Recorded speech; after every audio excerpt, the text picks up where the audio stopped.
मित्रों, आजकल देश एक अलग परिस्थिति के दौर में से गुजर रहा है और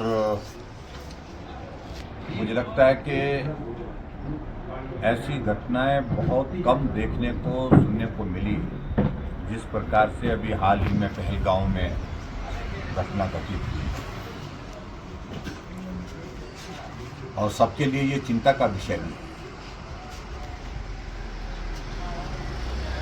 जहां कश्मीर घाटी को लंबे अरसे के आतंकवाद के उस दौर से बाहर निकाल करके हमारे देश के प्रधानमंत्री गृह मंत्री जी ने जो मेहनत की, उसके सार्थक परिणाम हम सबको दिखने लगे थे।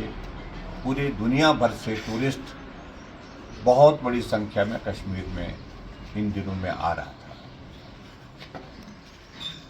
लेकिन खास तौर से ऐसे हालात को कि कश्मीर में अमन चैन हो गया और कुछ लोगों को ये रास नहीं था और इसलिए शायद इस घटना को वहां पर अंजाम दिया गया। और अंजाम इस तरह से दिया गया कि चुन चुन करके पूछा गया कि मुस्लिम कौन है और मुस्लिम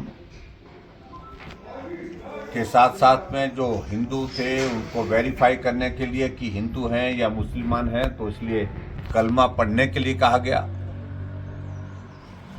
और चुन चुन करके जो है वो वहां पर हत्या की।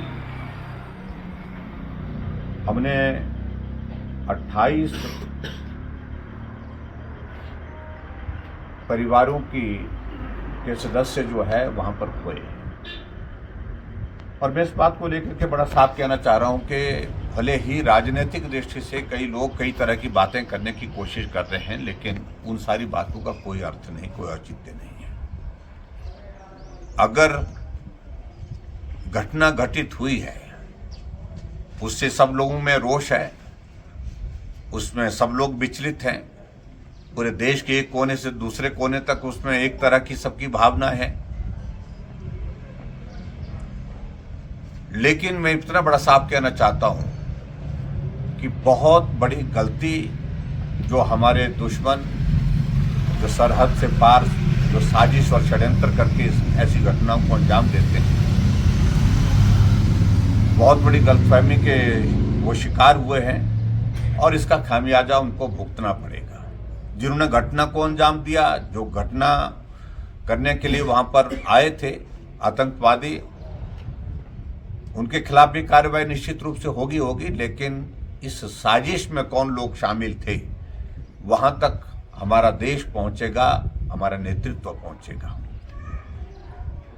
प्रधानमंत्री नरेंद्र मोदी जी ने तुरंत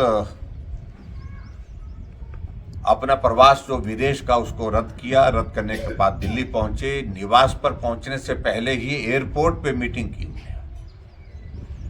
गृह मंत्री खुद जाकर के पहलगांव में उस घटना का जायजा लेने के लिए उसी दिन रवाना हुए और उसके बाद जो कैबिनेट कमेटी ऑन सिक्योरिटी वो जो है वो बैठक हुई और इस बैठक में बहुत महत्वपूर्ण फैसला ले लिया गया। और वो फैसला ये लिया कि पाकिस्तान के खिलाफ अब कठोर और सख्त फैसले लेने की आवश्यकता है और जिसमें इंडस रिवर का जो एग्रीमेंट था उसको फिलहाल जो है वो सस्पेंड कर दिया गया है। और उसके बाद दूसरा आदेश ये भी किया है हमारी केंद्र की सरकार ने कि जो पाकिस्तान के लोग हैं जिनका वीज़ा बना हुआ यहाँ